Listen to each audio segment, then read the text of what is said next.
Good morning, class 8. As you know, कि yesterday I have started growth and depreciation and two questions we have done, but still few of the students they have sent doubts.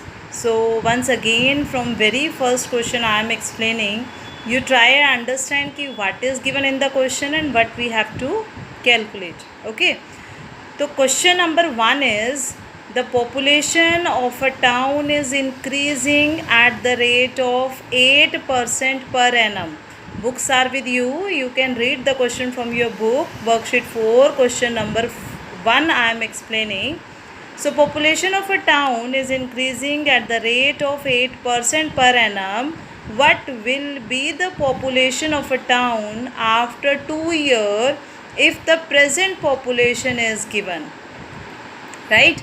तो present population अगर given है and we want to find कि what will ने हमें बताया हमें क्या बताना है आफ्टर 2 ईयर पॉपुलेशन. तो अगर हम प्रिंसिपल और अमाउंट की फॉर्म में चलें तो means 12,500 is given our principal and what will the population after 3 year after 2 year ना, तो that will act as a amount. Okay, so see the solution. Present population is 12,500. Rate of growth is given 8% per annum. The most important word, पहले हम क्या लिख रहे थे, सिर्फ rate लिख रहे थे. अब क्या लिखना है हमें, रेट ऑफ ग्रोथ या rate of depreciation according to the question whatever is given. And then n is equal to 2 years.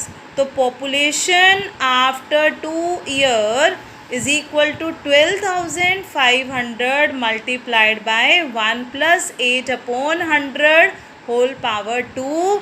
Y 2? Because we want population after 2 year. तो पॉपुलेशन आफ्टर 2 ईयर प्रैक्टिकली अगर सोचें तो हमें 2022 की population चाहिए and this is the population of 2020 यानी 2020.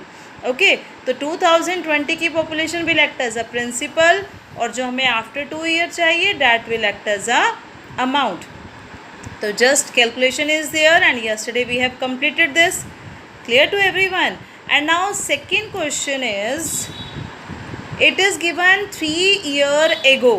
yesterday also I told you कि 3 years ago means अब चल रहा है 2020. तो 3 years ago की अगर हम बात करें तो that is 2017. The population of a town is given 50,000. If the annual increase during 3 successive year was at a rate of 4%, 5% and 4% per annum, find the present population. Once again in every question you have to try to understand कि question के अंदर जो value given है like 50,000 ये principal है या amount है. अब 3 साल पहले की बात करें तो ये प्रिंसिपल की तरह एक्ट करेगा क्योंकि what he is asking present population. ठीक है ना, तो हमें प्रेजेंट पॉपुलेशन बतानी है. तो how we can find, see the solution. 3 years ago the population of a town is equal to 50,000. Rate of increase first year में कितना है, 4% पर एनम. इंक्रीज को ग्रोथ भी लिख सकते हो. Rate of increase 5% second year में. अब सेकेंड ईयर का मतलब 2 नहीं है. अगर आप क्लास 8th लिखते हो ना, आप क्लास 8th, तो 8th का मतलब 8 ईयर नहीं है, उसका मतलब भी 1 ईयर है. तो 5% सेकेंड ईयर में और फिर 4% थर्ड ईयर में. राइट? तो प्रेजेंट पॉपुलेशन हमें फाइंड आउट करनी है. तो that is equal to population 3 years ago 1 + R1/100 power 1. Why power 1? क्योंकि अब 1 1 1 टोटल तो 3 ईयर दिए हैं, पर क्योंकि हर साल की रेट अलग गिवन है तो हमने कहा 1 + R1 यानी 4/100 की भी पावर 1, 1 + 5/100 की भी पावर 1 और 1 + 4/100 की भी power 1. And the rest is calculation you can do very easily. Now see question number 3. Madhu bought a house for rupees 1,31,25,000 1000 यानी ये एक घर है, मधु ने खरीदा. इफ द वैल्यू डेप्रिशिएट, अब depreciate this is the most important thing. किस पे ध्यान देना है हमें? डेप्रिशिएट पे, राइट. तो depreciate at the rate 10% per annum. तो what will be the sale price after 3 year. देखो फिर से वो आफ्टर 3 ईयर की बात पूछ रहा है, और क्योंकि वैल्यू डिक्रीज हो रही है तो what to do, just focus on the solution. Present value was given, depreciation means decrease was given 10% per annum, and time is given 3 year. तो price of a house after 3 year 1,31,25,000. 1/1 minus 1/10 whole power 3. ये minus ध्यान रखना है. Remember case number 2 I told you कि जब question के अंदर depreciation होगा तो आप क्या लिखेंगे? 1 minus 1/10 whole power 3. Now substitute the value. अब जब एलसीएम लोगे तो 10 minus 1 is equal to 9/10, and after calculation you will get this.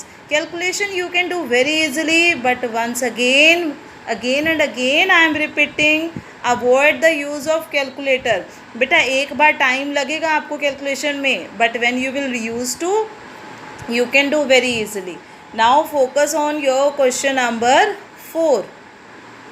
It is given the profit of a firm worth 72,000 in the year 2014.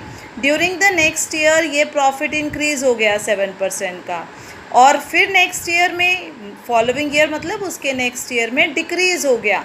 आप देखो किसी person को या किसी फर्म को प्रॉफिट दिया हुआ है 72,000 का 2014 में, ठीक है. अब उसने कहा कि 1 ईयर तो प्रॉफिट इंक्रीज़ हो रहा है और सेकेंड ईयर प्रॉफिट डिक्रीज़ हो रहा है. हो सकता है ऐसा?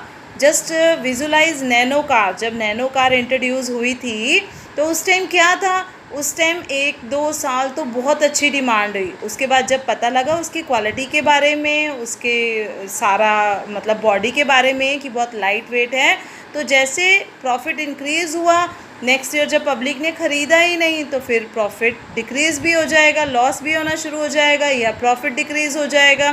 तो what is the profit of the firm after 2 year. 2 year के बाद हमें प्रॉफिट बताना है, ठीक है. तो नाउ 1 ईयर, यहाँ ध्यान दीजिए कि 1 ईयर इंक्रीज है 7% और सेकेंड ईयर डिक्रीज़ है. यानी एक ही क्वेश्चन के अंदर अगर इंक्रीज़ भी है डिक्रीज़ भी है तो what to do, see the solution. Profit of a firm is equal to ₹72,000. Increase rate 7% per annum first year, decrease rate is equal to 5% per annum second year, and then n is equal to 2 year. तो profit after 2 year is equal to, one time you will add, जब increase हो रहा है तो 1 + 7/100 करोगे, और जब decrease हो रहा है तो 1 - 5/100 करोगे. simplify करोगे, you will get the answer.